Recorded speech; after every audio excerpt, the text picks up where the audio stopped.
so forth. Being that this is one day, you'll see mostly those people have only passed once so far today. But as you start going through like more days, you will see the numbers change here in the pass analysis on who's passing multiple days. Because those are the people that your companies are going to want to target, right? Or the people that are passing by the location multiple times, maybe sit in the right parameters for their solutions there. And here you go. Now you can see multiple people driving by multiple days. So essentially from there, all the client would do in here is go over to the target marketing page, click on export here, and they can either filter out what they don't want in here or filter in what they would like, hit download export, and you've seen those files before, but once they click export, they just get emailed the actual data from right there.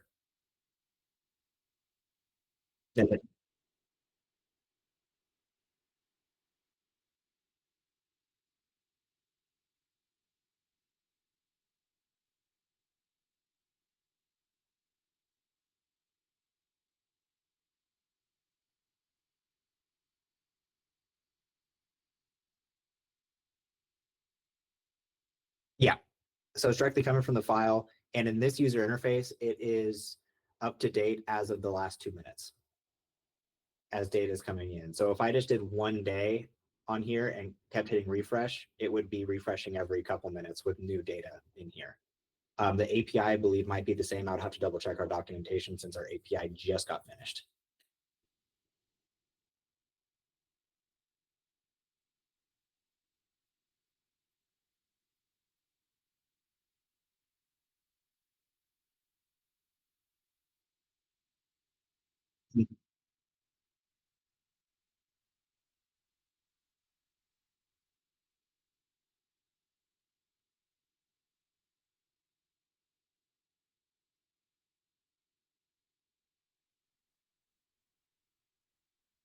In this drop-down menu over here, yeah, correct.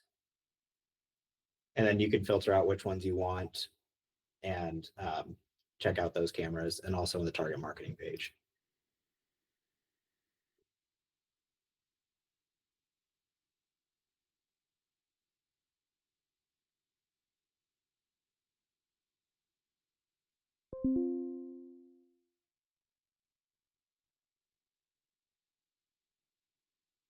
You can split it up either way. So if you have the same client that has multiple cameras, you can have all the cameras in one UI here, and it would let you know which cameras it's coming from in the exports. So let's say Cameron Pick was scanned on camera 1, Travis Darling was scanned on camera 2, and then that information. Or Cameron was scanned on both, kind of thing.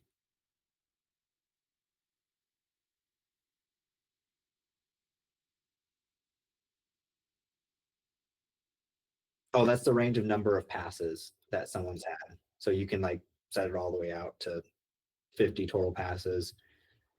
I mean, since it's set to one day, obviously no one's passed 50 times in one day, but then from there you can go to like last 30 days and check out just these are just like standard KPIs to see how your camera's performing and who's driving by your location.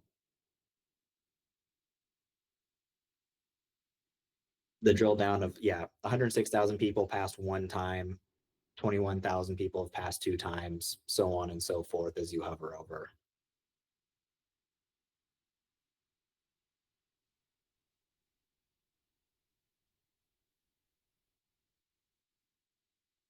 Um, 70% is pretty usual for emails, and 20% is pretty usual for phones with the marketing we have.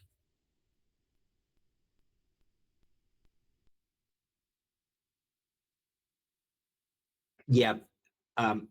Majority of the time, you're going to at least get a name and an address. I mean, here, out of the 21,000 people, 98% of them have addresses, sort of thing.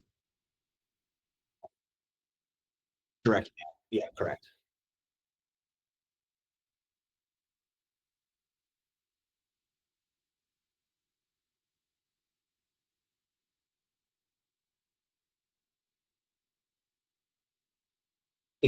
Exactly. And that could be a number of things, whether it was a misread on the license plate. Let's say they had a chunk of mud on their license plate that threw off the actual letter. So we can't find a VIN. If the vehicle is lapsed on their registration, so there actually technically isn't a VIN associated to that license plate, that would be another reason why the VIN wouldn't be able to match. So there's a couple of different reasons for that waterfall effect from license plates to VIN match.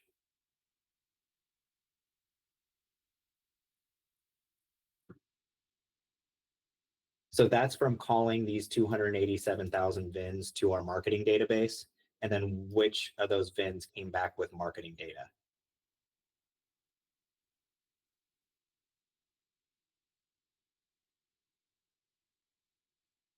Yep, attributes, yep,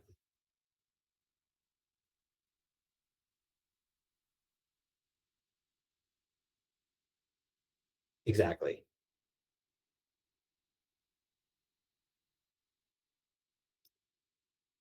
Yeah, but I mean, mailing, I mean, still marketing out to 54,000 people is more than I would usually want to market to anyways. Like you are going to see it, and that number is going to fluctuate from month to month as people opt into our marketing database and opt out. And our data refreshes every 30 days to get the most up to date information. And it really depends on your location too, on that conversion rate. Some states have a lot higher conversion rates than others. Like we have a kind of a whole list of the average conversion rate for each state as well.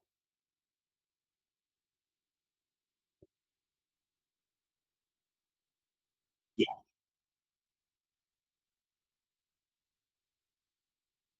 Yeah. Target marketing was that one I showed you where you can actually pull the exports from. So in here just kind of shows you some quick examples of the information that we're pulling, including like the license plate scan here. So you can see the license plate just in case you want to verify if you're getting a good angle on your camera.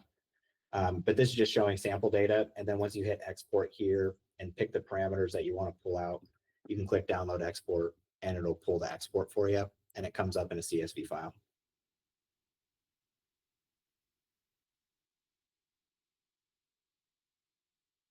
Yep, that's all in here as well. I think this one we have set up just mainly for a demo that it doesn't show every single one on here, but you have access to up to everything.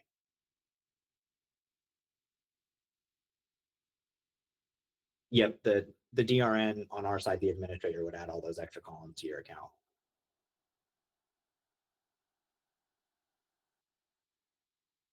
Exactly. Yeah. Yep.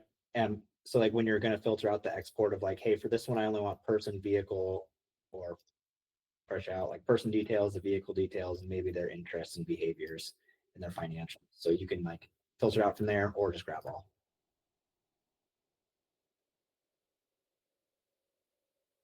It just shows the history of exports and who exported it.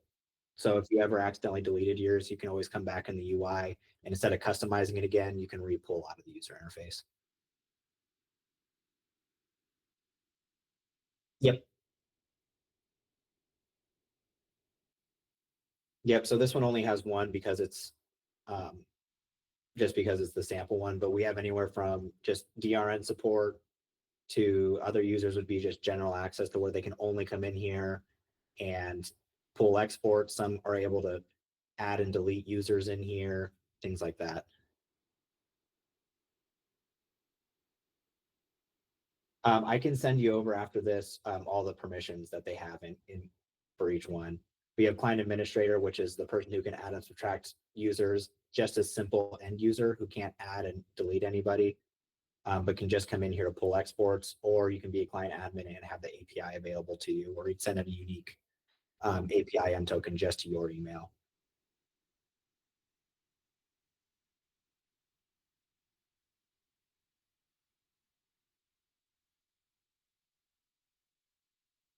Yep, correct.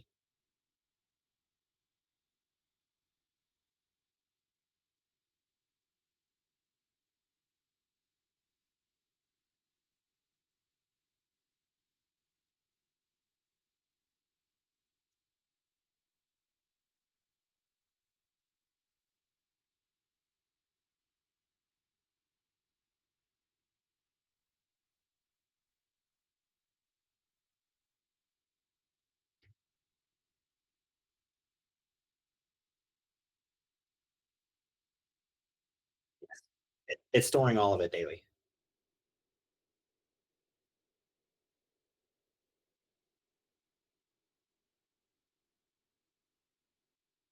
Midnight. Yep.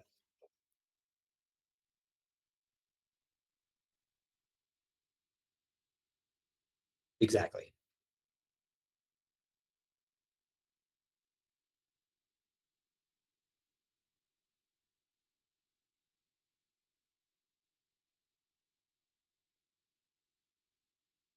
Yep. Correct.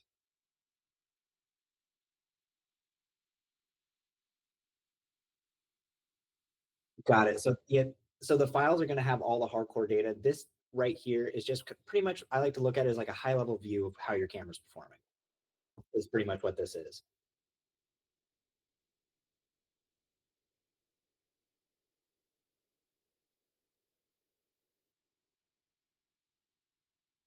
Yep. And I don't have a lot of information on that just right now since we just finished the development piece on the API. I would have to get all the documentation from them.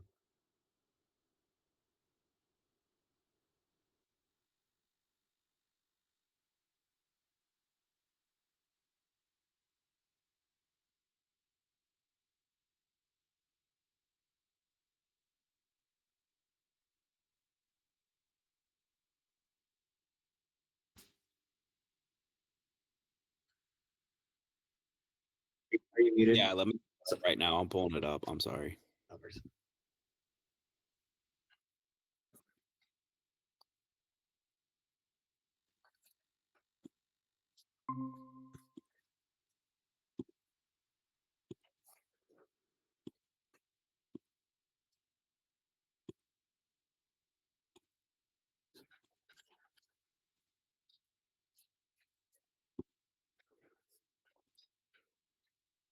Yeah, so we have the L5F and then we have the L6Q.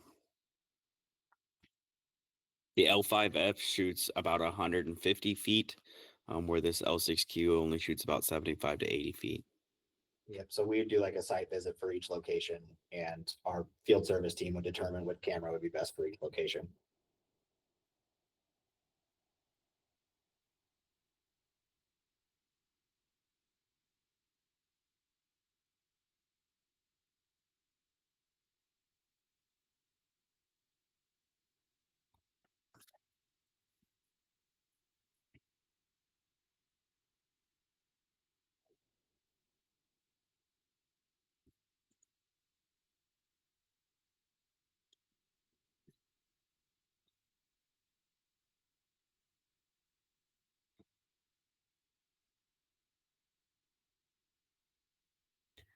That's why I kind of wanted a general overview on what your company does. And if you can send me some other papers, documents that you have, in order to do that, I just need to check with our management team that we'd be okay with it and go through like an approval process. And they may have more questions. I'm just not 100% sure yet.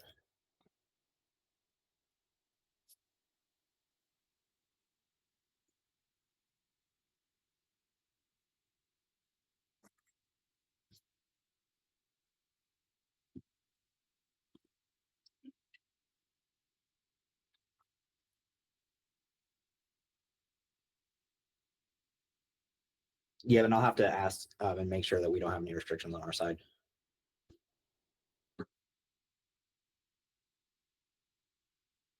Yep, and if you have a website and all that stuff, so we can get started on our side with that piece and go from there.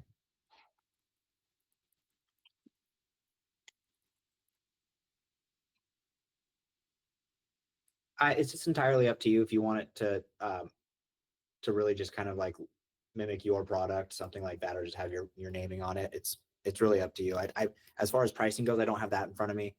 That would definitely be a discussion a little bit further down the line for white labeling.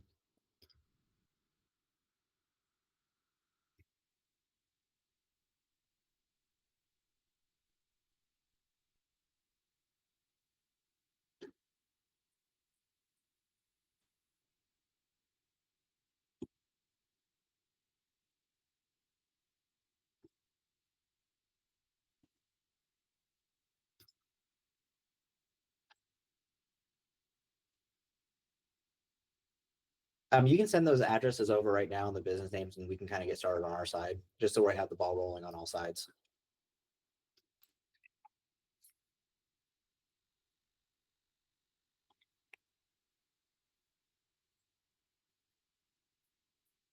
Okay.